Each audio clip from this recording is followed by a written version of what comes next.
Good morning. Good morning and welcome to the Columbus Metropolitan Club once again.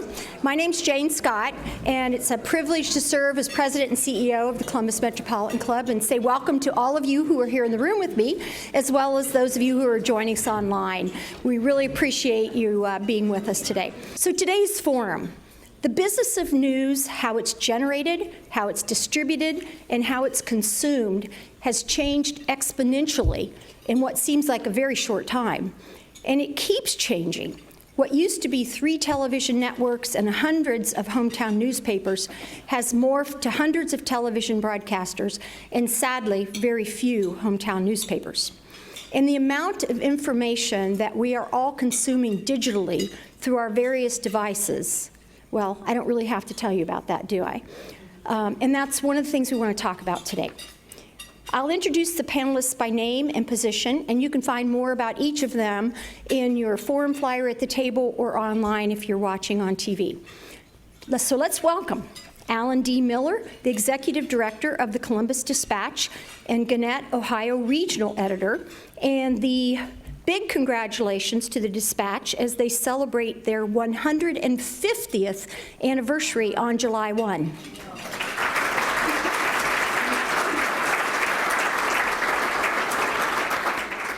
Walker Evans, CEO and co-founder of Columbus Underground. Thank you, Walker.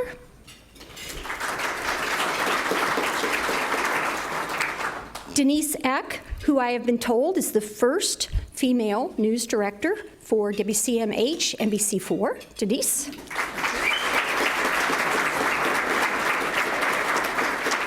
And of course, one of our favorites, Ann Fisher, executive producer of All Sides with Ann Fisher for WOSU. And you're just about ready to move into a new office, aren't you? True. Okay, good. Well, thank you all. And Ann, it's all yours. Thank you, Jane. I have to start this with a story because, of course, I've been in I wanted to be a journalist my whole life. And my dad, in one of his frequent campaigns to dissuade me from going into journalism, well, he was a pulp and paper man. He was in the paper making industry, and he would make this argument, I can remember it as clear as day, how eventually the cost of paper is going to become too expensive, and they won't be able to afford to print the paper anymore. So why are you going into this business? There won't be any newspapers. They didn't see the internet coming, that's for sure. I, of course, ignored him, as I did on so many other levels, and went on anyways and spent, most of my career in print journalism. But now, and while I was there, we were starting to make these transitions at the Dispatch for the whole multi-platform scenario and that kind of a thing. And then, of course, I moved to another place, to broadcasting, which were also in the multi-platform scenario.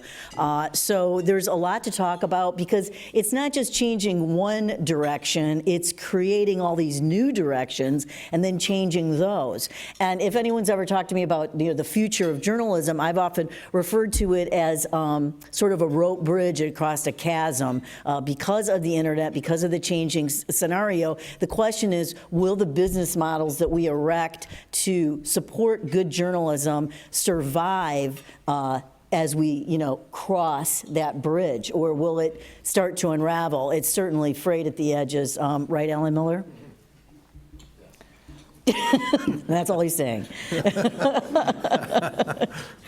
Reuters Institute for the Study of Journalism produced a report in January on the future of journalism.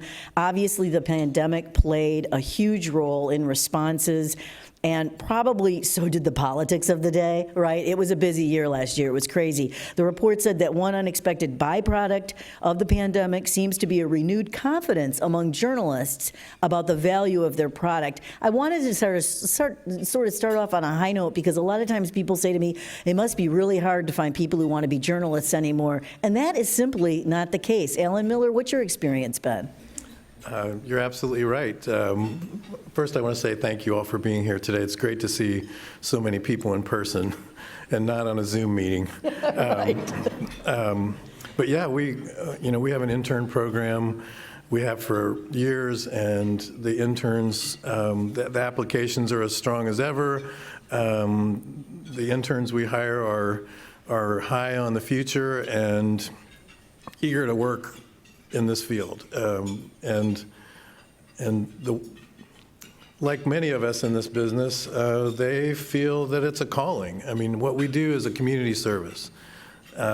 We who are journalists know that there's a business side attached to this more now than ever, but we feel called to do this because we do a community service, providing information that you need to navigate your daily lives and make important decisions. And I thought a lot about this this morning. In fact, as I, not just preparing for this, but I looked out the window of our current office at our former office where the big neon sign still glows bright. And they were changing it from 149 to 150 today. Oh, wow. Yes. Yeah, So it's, and right below it, or next to that number, 150, is years of service.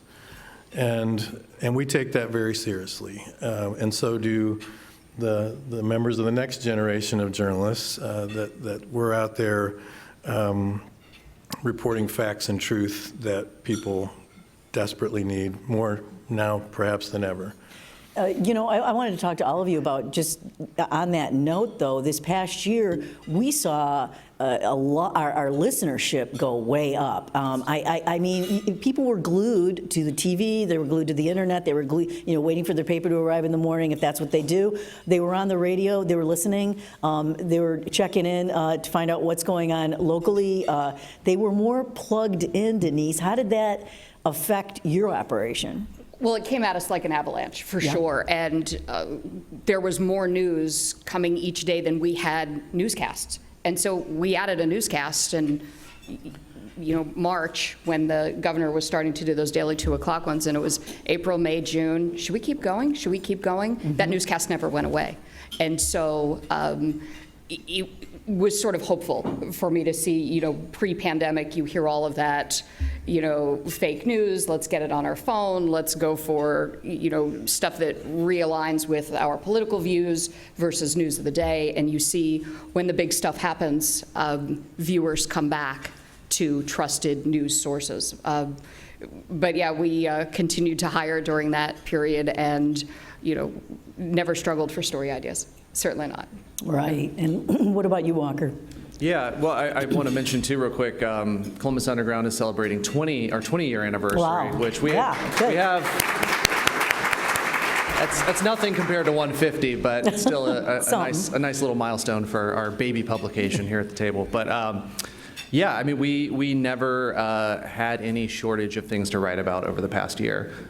We had to pivot pretty quickly to turn, some of our arts and entertainment coverage as events were being shut down as the pandemic, kind of first got underway.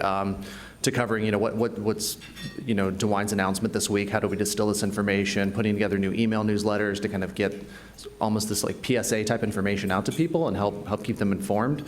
So there were a lot of changes internally to keep up with that, but we're in the process of hiring a new video editor right now, and we're just flooded with applications of people who want to be involved in that sort of thing. Right. I subscribed, so I don't know if it was an extra, but a lot of, my Washington Post, New York Times, whatnot, offered their information about the pandemic as it was rolling out free to everybody. You didn't have to be a subscriber. I just don't know if, yeah. And that was pretty standard, but therein lies one of the pratfalls of doing what you do. You create the content, and then before 20 years ago, you wouldn't have given it away. You would have expected people to go up and at least buy that day's, edition of the newspaper. So let's talk about business models and what this year taught you about that and how you can move forward.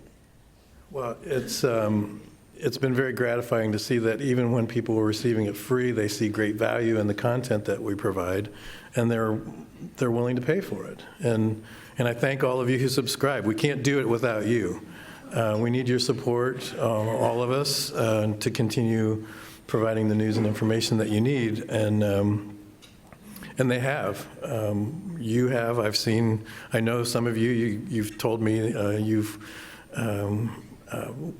very happily continued your subscriptions, in part because you know that it helps support our news gathering operation, and we know that while print is probably limited, its life is going to be longer than some people expect. And that's very gratifying, but we also are seeing a great growth in subscriptions online too. People who want to get news on their phones or on their computers, it's there for whatever form you want to get it in, and our subscription growth in digital has just been growing pretty rapidly. A lot of people think that broadcast would be a lot different than print, but we all grew up, most of us, with the 3 stations, or in my case, 2.5 stations growing up, depending on how you could wiggle the rabbit ears. And now not only are people growing up without having to see the newspaper on the kitchen counter in the morning, but they're not necessarily watching the Today Show, in the morning. They don't have those, what's the word, habits. Right. When I was a kid, every night, my father would say, "Let's watch Peter." That was Peter Jennings. Yeah. And we watched that every night as a family. And boy, if I could get a third of the people who used to do that to still do that, that would be fantastic. One of the things that we're learning is, the evolution of digital and what's going on our website, on our app. That may be a completely different audience. Yeah. And so in the early days of TV stations having websites, it was a mirror of what was on TV after we put it on TV. And then whatever press releases we wanted to type up and post. And now it's really moving into its own unique local audience. And certainly we're finding, why am I going to wait until 6 o'clock for you to tell me what's going on? I'm going to get it on my phone right now. And how we try to balance that out certainly is, for an example, the weather forecast. Any one of us can look up the 7-day right now. You don't need to wait until 20 after for Dave Mazza to tell you the weather, but he's going to give you the context, the perspective, the nuances of it, and that's how we try to bring value to both pieces of content. But having a specific, valuable, local, digital news source is the future for us. And that's all you've ever been. Yeah. You didn't have that transition. Of course, yeah, but a lot of things have changed. I kind of joke that 20 years ago on the internet it's almost like dog years. It's really more like a century ago. Yeah, right. If you think about a time before Facebook, before MySpace, before Yelp, before Google was kind of like the default search engine that everyone kind of went to. So a lot has changed. And back then, the early internet, the 1999 internet or the 2001 internet really opened up a lot of opportunities for alternative voices and different people to be able to share news in communities that maybe wasn't being shared through kind of the traditional media or kind of the gatekeeper institutions that kind of relayed what that news should be and what it should not be. The issue that we face today, and this is a concern for print, for radio, for TV, for digital, is that we've kind of come full circle and we just have new gatekeepers. We have algorithms that kind of determine what reaches people and what doesn't. And so really the biggest threat, and we might get into this a little bit more, so I don't want to jump ahead, but the biggest threat I think to all news organizations is the duopoly of Google and Facebook controlling everything. Right.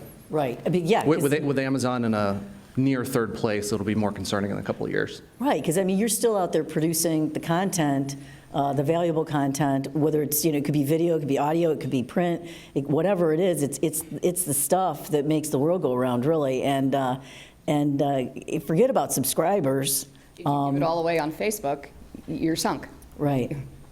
So, how's that going?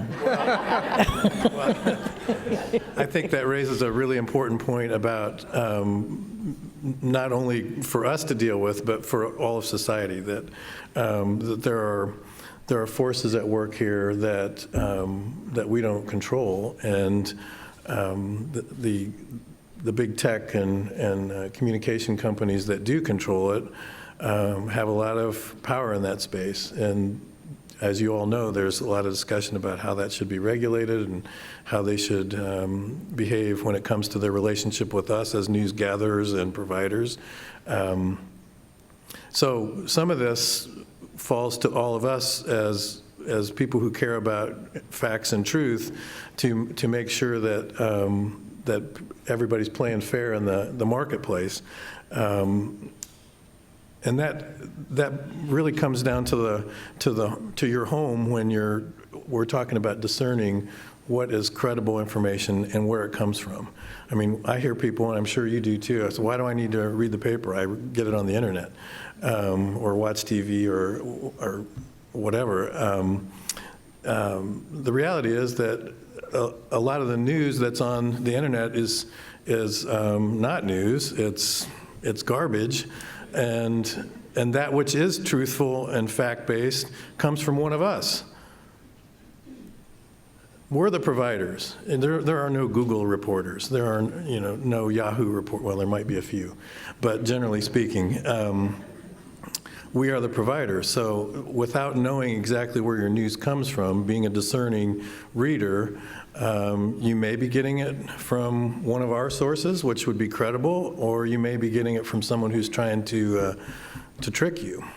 And so we all have to be good news discerners of what's true and trusted news sources. And it's not binary or a tripod of choices anymore. It's multitudes. And to that point, I mean, the world has shrunken when it comes to our media, Denise. I mean, it has, and there's lots of good media organizations out there, and there's really some great nonprofits popping up across the country that are doing a great job too. But how do you make it when you're still the primary content producers, and you're not getting the credit sometimes at all? There are some things that you can do strategically with, embedding things in sites and trying to drive the traffic back to your sites and things like that. We learned a couple of years ago that if we continue to focus on local news and not be an aggregator of the celebrity news and the other stuff, that's where our true value is going to be. And so we try to keep doing that every day. Let's talk about local news every day. Let's cover Columbus and Central Ohio better than anybody else. But as recently as last week, we saw on YouTube someone had taken an interview that we had done, chopped it up, put it on a channel, and made someone who was the loved one of a crime victim look like the suspect. And so you control your content as much as you can control your content. But as far as trying to separate yourself from the junk, just stay local and source it out. You brought it up. Well, I mean, it's this catch-22 because, writing, what's important isn't always what's popular, and what's popular isn't always important. And so at the same time, you still need to kind of feed that beast and reach people and grow engagement and grow your audience and drive people to be subscribers. I was looking around at Facebook pages, and by no means am I trying to throw you under the bus, because I think every publication does this. Just looking at Facebook pages of NBC4 and the Dispatch over the past couple of days, you guys have over 1 million followers on Facebook. I think the Dispatch maybe has like 150,000, maybe 200,000, something in that range. We have like 80,000. So you guys are the big dogs on Facebook. A lot of what gets shared and gets the most engagement is what used to be sort of like the news of the weird, like the weird news of the day, like in the other paper. Yeah. And it's Florida man stories. Florida man punches an alligator in the face. And that gets shared millions of times and hundreds of thousands of comments. But is that really what should be out there front and center? But at the same time, that's what the audience wants, So do you give them what they want, or do you try and move them in a different direction? Have you noticed, any of you, a change over the past year, though? Because just because of it's not just been a year of pandemic, it's been a year of politics too. And that's kind of like we're in a constant, never-ending cycle of elections and so on. I don't see an end to that anymore. So do you see a difference, Denise? I mean, are people more interested in kind of the vegetables on the plate? If I could address, Sure. I would love to do that first, And if I again, might. it's everyone doing this, Sure. Yeah. all Well, over the place. We do have more than 1 million friends and likes combined, and a couple of years ago, that would be something that we would brag about. You would see promos on that on television. Everybody did, oh, who has the most in the market? We don't track that anymore. We don't care. My Facebook page is not my product. My on-air product, my website, my app, that is NBC4. And so Facebook is where the people are. And when you talk about giving it away for free, or, you know, to me, my version of the paywall is, I want you to watch my TV broadcast, I want you to download my app, I want you to go to my website, because that's where the advertising is, and that's how we make money. Facebook is a way to get people in the door, but our search traffic on our website, 40% of it came from Facebook 3 years ago. Now it's 20%. And we're delighted by that because it's cheap. Yeah. It's not valuable, it's not local, it's not loyal. And so when you talk about the evolution and where things were and where things have come from, we don't give it away on Facebook because it is a product with value, and I want to take you to the place where we have the advertisements. I guess that would be our version of the paywall. The only thing that I really put out on Facebook is severe weather information. I'm not going to make you click someplace else if your house is about to get blown up. But Facebook is not my product. I have a Facebook page. We have Instagram. That is not my product.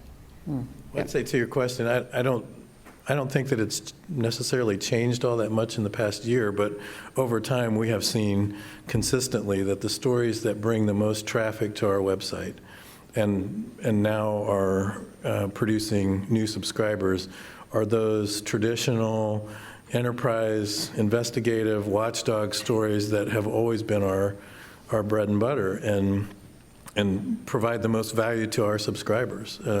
Yeah, there are those entertaining Florida man, Ohio man stories, and people do read them, but that's not necessarily what they value most, and it's proven through what they click on the most and what they subscribe to when they see those stories. It's the enterprise and the watchdog work.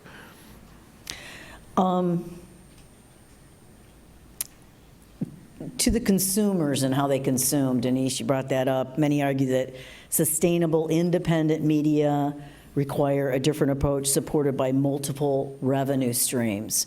So you're still going back to the idea that you want to get people on your website. Yes. And watching That's the where, BOOTU. Yeah. that's where the advertising is. So Yeah. yes, so that's my goal. In preparing for this, when we talk about the future of media, my brain immediately goes to technology. And so for anybody who's heard of next gen TV, that's a situation where you and I could both be watching America's Got Talent. And then when it's time for the commercial break, I see a commercial for Subaru and you see a commercial for Ford. And so things are getting much more nuanced, just as if you were shopping for shoes on your phone and the algorithms and that kind of thing. And so things are getting smarter, they're getting more targeted. But yeah, we have to get more creative if you do the same thing the same old way. I mean, nobody's going to wait for news until 6 o'clock. So how has it changed you and how you do it over the vast 20 years? I mean, because you're right, it is in dog years, it's like, it's like 100 years. In terms of like our business model and stuff? Yeah. I mean, we've always been a free, we don't have a paywall or subscription. We've never wanted to do that. So we've primarily been advertising based, which is hard, and definitely, when the pandemic hit, a lot, 80% of advertising just kind of shut off immediately, because businesses were closed, events were canceled, and we had to kind of pivot pretty hard. About 8 years ago, we kind of got into doing some event production and used that as kind of a revenue stream. So instead of saying, we want you to pay for a subscription to read the news, we'd like you to come to an event. And then that money then funds what we do as an operation. Again, events were shut down last year, so that presented an entirely different set of challenges. But there's, being smaller and nimble has been really helpful in kind of navigating some of that.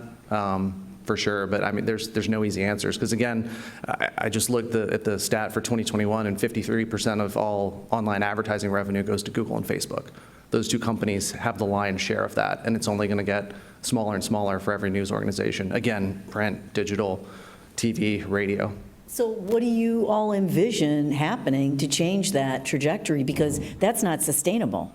That's not sustainable for Google and the rest of them that take it for free.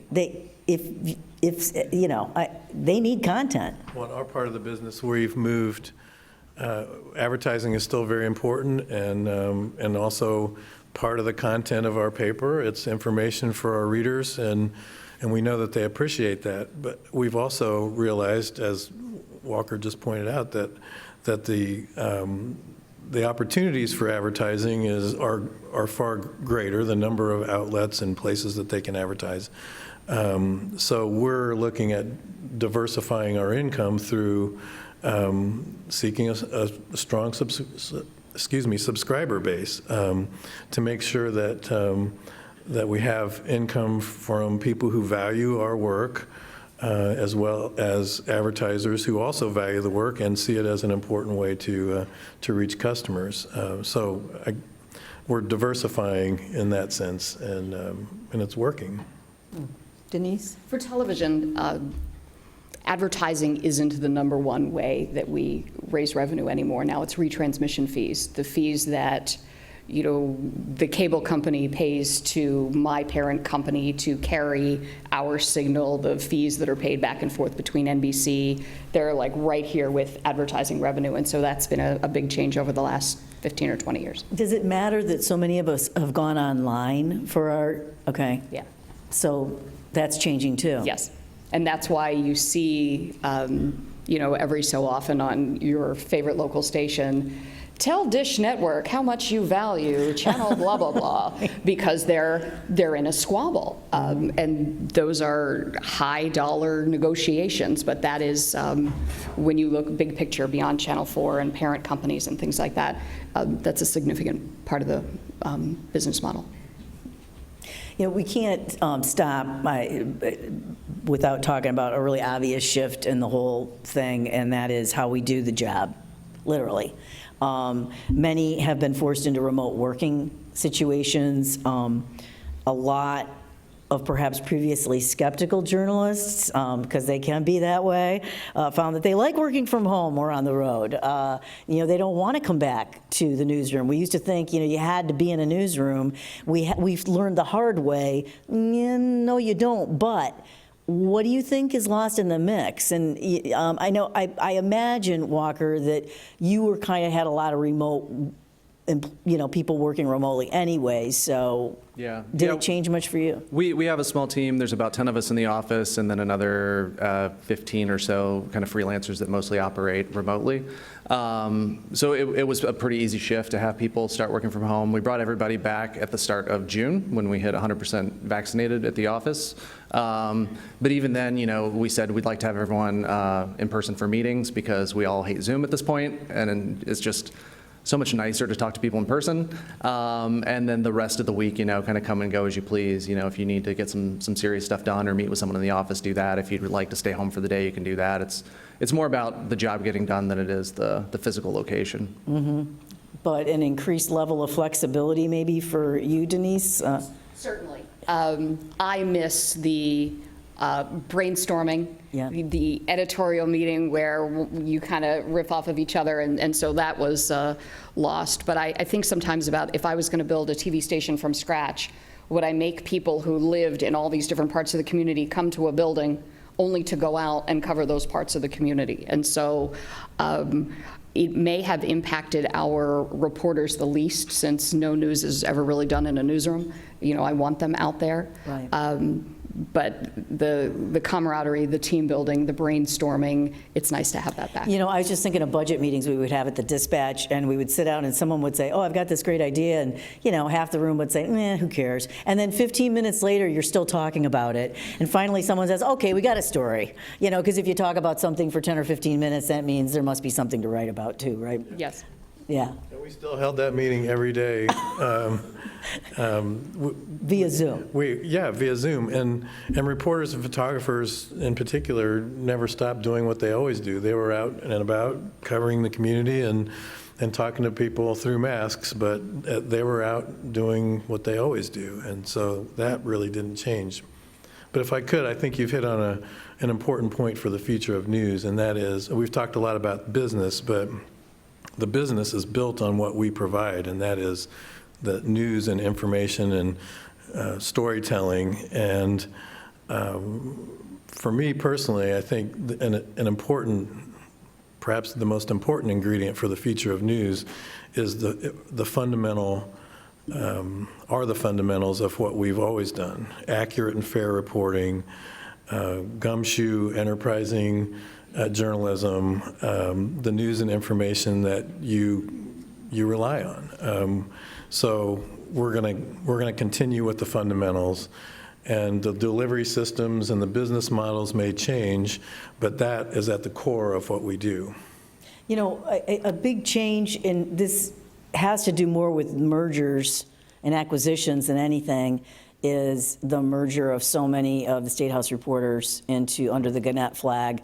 And, you know, all these people I highly respect, and this has nothing to do with them individually, but there is an element of competition that is going away by all of that. And that's an important factor in it. So I'm wondering how you respond to that, and how you achieve that. Those reporters will tell you it's still there. Okay.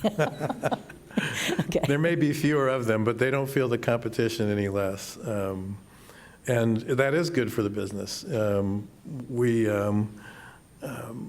challenge ourselves when, you know, there isn't a competitor present to be accurate and first. And we talk about this a lot in the digital age to make sure. I feel like a NASCAR driver some days telling people, you know, we want to be first, but we need to get it right. And I'd rather be second and right than first and wrong. So this is, whether it's competition that we feel from true competitors or from ourselves to get something posted as quickly as possible, we have to keep that in mind.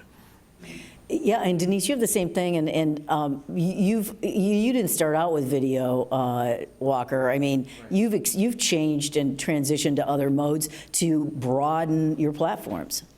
For sure, yeah. I mean, you want to present information to people in the way that they want to receive it, and so whether that's through an Instagram story or a YouTube video, you know, you need to kind of do it on their terms to some degree. And we like, you know, having a variety of things that we can share, and podcasts and all kinds of different, you know, long form, short form, photojournalism, different things like that. I do think that the issue, you know, just to kind of comment on what Alan just said about, you know, the mergers, you know, still having that competitiveness, it's still good for business. I think part of the problem, and we don't see it as much here in Columbus, we're a little bit sheltered, is the loss of journalism in smaller communities. Yeah. According to Poynter, I think 1,800 newspapers have closed since 2004. So in the past 18-ish years, you know, we've lost a lot. Some of that was due to mergers, some of that was just outright closures. A lot of those are in smaller communities. And so it's almost this like Walmartification effect, where if you've got one big, you know, organization, you know, all over the United States giving the same story to everyone, you kind of lose like that Main Street flavor and that local reporting. Again, we're blessed in Columbus. We haven't, you know, we're a big enough city, we don't have those kind of ramifications, but you think about like, you know, smaller communities, Marion or Youngstown, or places that have. Well, I think of places way out that don't have even broadband. Sure, yeah. And don't even have a way to access the internet and all that beholds. You know, I have to say we're going to move to questions for our in-person and live stream audience in just a few minutes. So you might want to queue up for that and start thinking about if you have any questions. But just one final question. How do you see what your new normal is? What are you thinking about going back to, and what do you think you'll never go back to?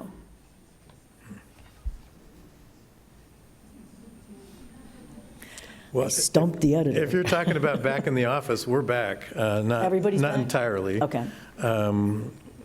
We're somewhat like what Walker described.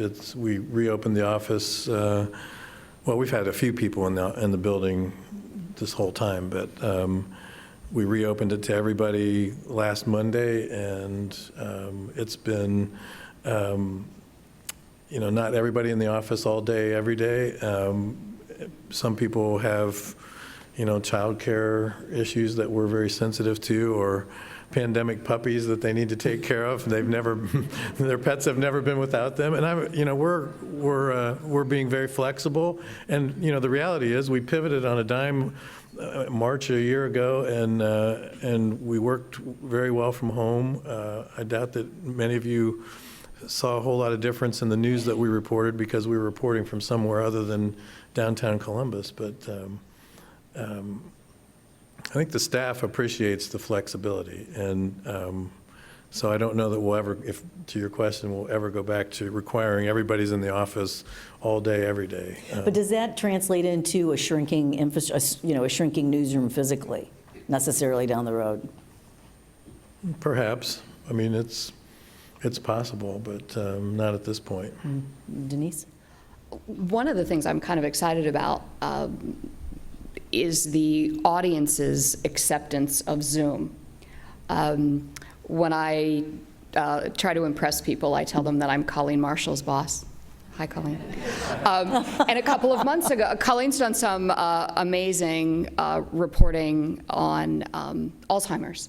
And a couple of months ago, Colleen did a Zoom interview with Tony Bennett's Alzheimer's doctor.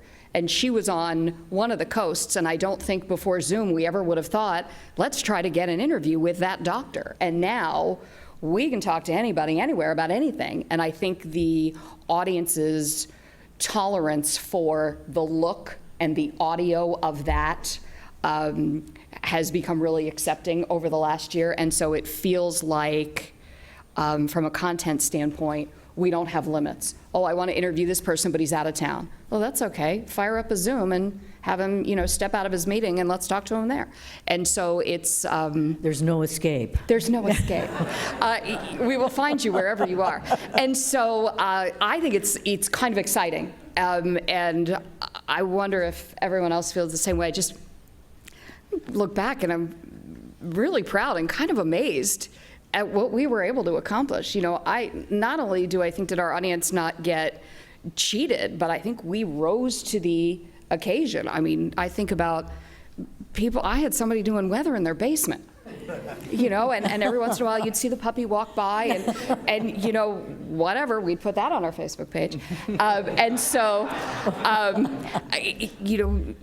we survived and we made it, and we had very few illnesses, and, thank God, and we're resilient, and we pull together, and we can handle the hurdles that are thrown at us. Thank God for technology.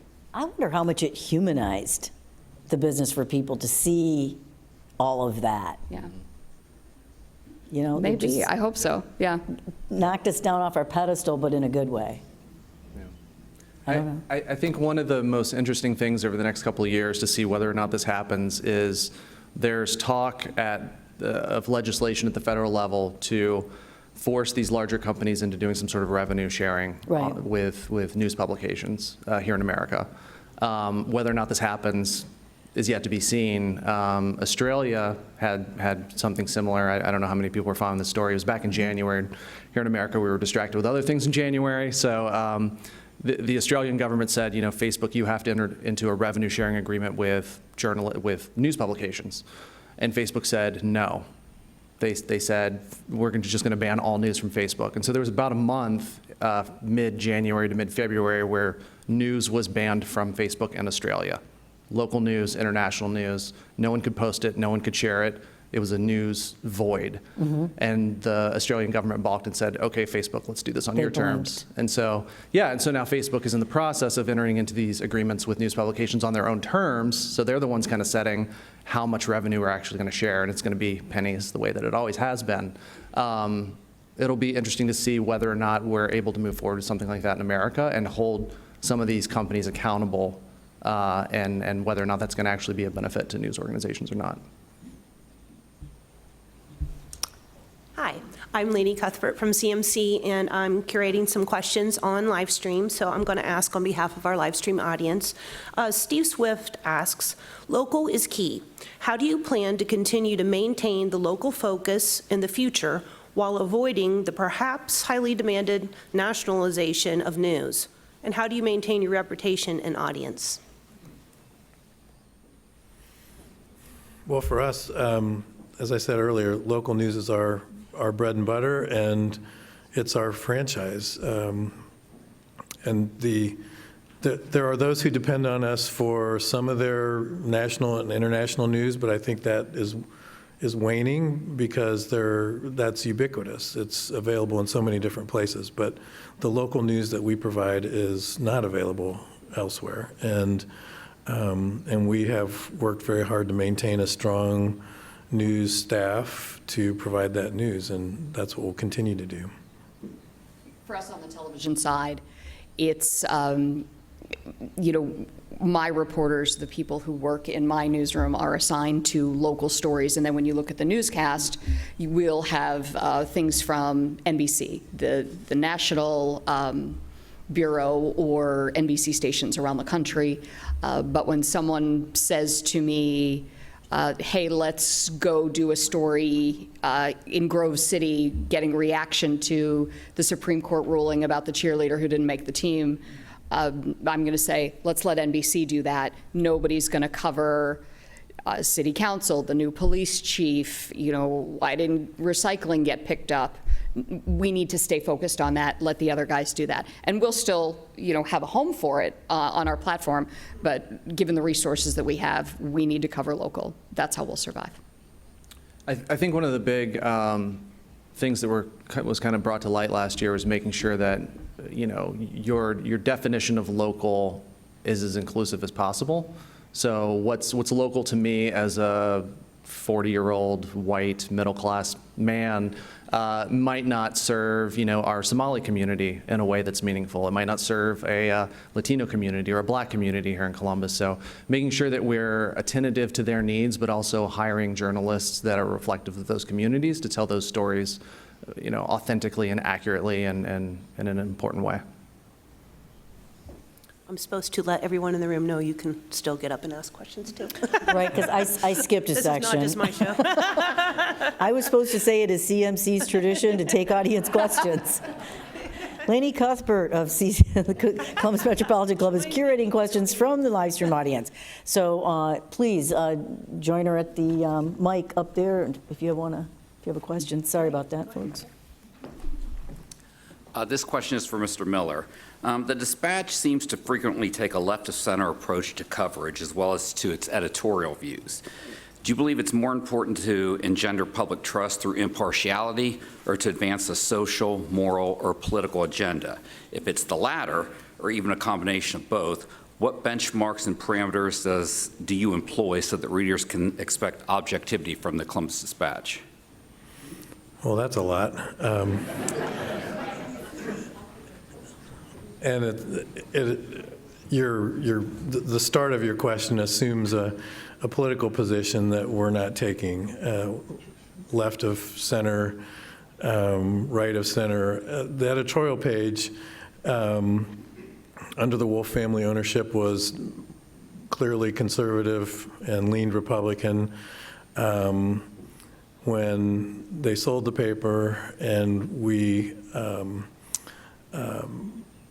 looked at the editorial page, our thought was we should walk the line and seek diverse voices and represent the entire community.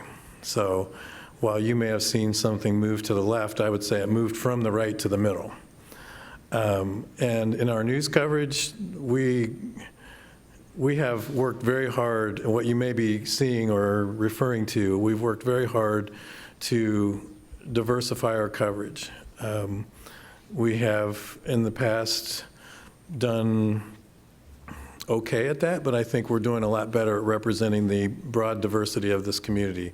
And some people see that as socially liberal or left of center, or however you might describe that. I would say we're holding a mirror up to the community and reflecting it back to the community. And you may be seeing parts of the community, stories about parts of the community that you didn't see in the past. And if that changed your view of the newspaper, the message we're trying to send is there is a very diverse community here, and we're going to reflect it.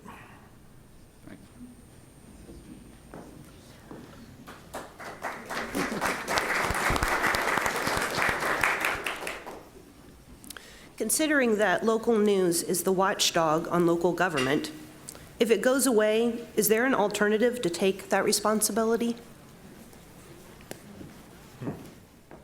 I don't think I can consider a scenario where it goes away. We have a lot of challenges. I hear a lot from people about pay and burnout and that 24/7 cycle. But I think we see in times like the pandemic, like severe weather, like 9/11, people move back to us, that they need the information and the coverage. And so I don't think I can process a scenario where it goes away. It'll evolve. It'll change. We cannot let that happen. Can't go away. None of us can let that happen.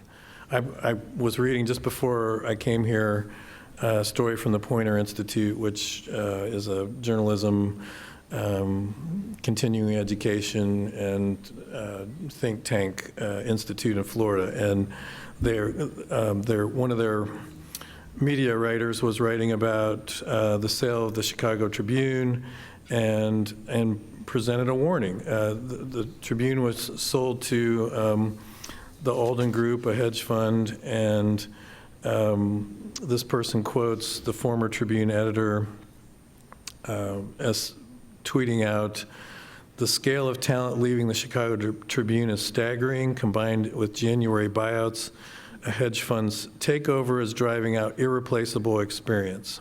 Pulitzer winners among them. Incalculable loss for Chicago. If you live in a city with a local paper, take care of it."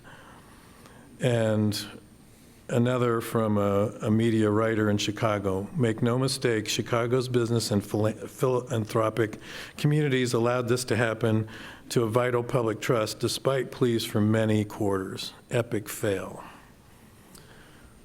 We collectively can't let that happen.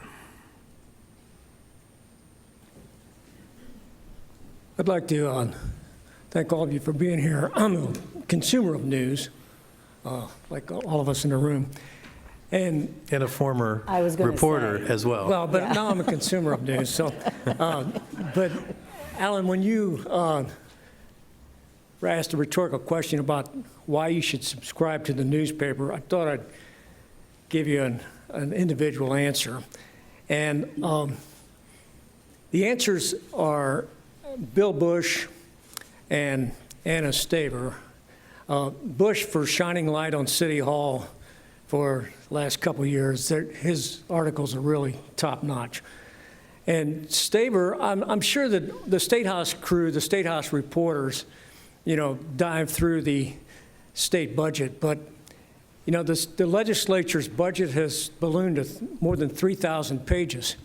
And I thought Staver did a really good job of she gave a good synopsis of some of the, esoteric things in the state budget that, are really important, and I was glad to read them. I'll also say that I like the 7 o'clock news on Channel 4. I'm glad you do a 7 o'clock newscast because I'm still busy at 6. And Walker, my adult children read the Columbus Underground, but you'll have to forgive me. I'm a little demographically, behind You're that. allowed to read it too. Okay. Thank you. And of course, Ann, I listen to Thank you very much. WOSU a lot. So, thank you. Okay. Thank you. I'd like to ask for all three of you, where would you like to improve the most content-wise? Are there areas of reporting where you think you're weaker than others? And if so, where do you hope to improve? For us specifically, I have a lot of new people on the team. And so I have people like Colleen, who celebrated a 35th anniversary a couple of years ago.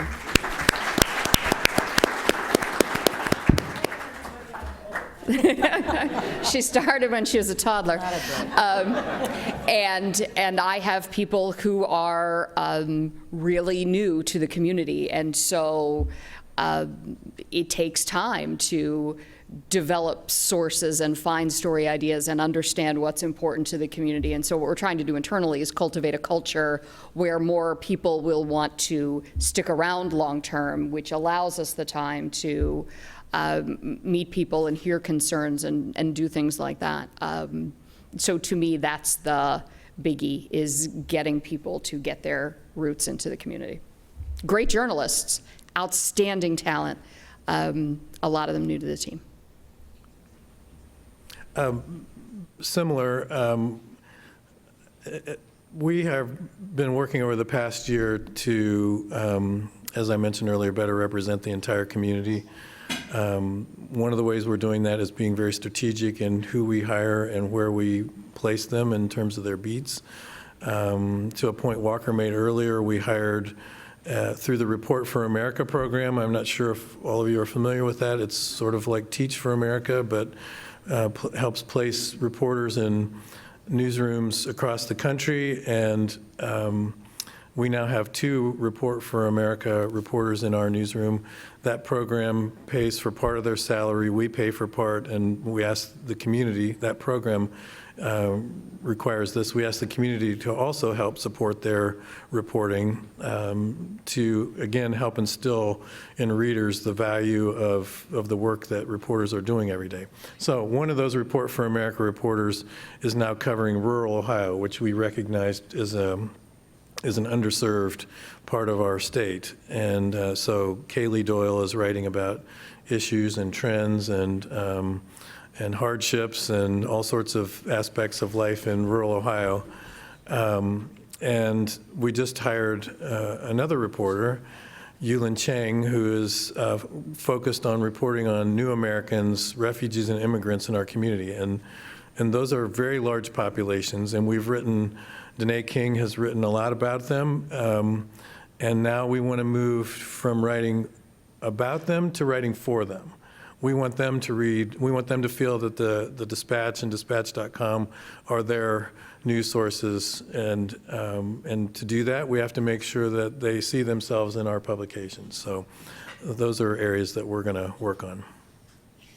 Yeah, I think the thing we'd love to do more of is just longer form reporting. We're a small team, and so our resources are pretty limited, and we always find ourselves in these situations where there's a really great, kind of long piece that takes time and research and interviews and then re-interviews, and meanwhile you're combating the day-to-day. Oh, this press release just came in about a new name for Crew Stadium, so now we got to drop what we're doing and write about that, and those kind of just daily task type of things that kind of get in the way. So really, it's just kind of like these guys are saying, hiring more young people, having more people on the team to be able to kind of do the stuff that's quick and easy, but also devote the time to the long format. We wish we had more time. I knew we wouldn't cover everything in 50 minutes, but I'm going to turn it back over to Jane. Wow, what a great forum.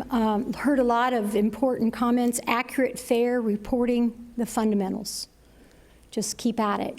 I'm curious, I know a lot of you in the room, and I don't know if the cameras can pan this or not, but how many people work in the journalism or are retired from journalism, media?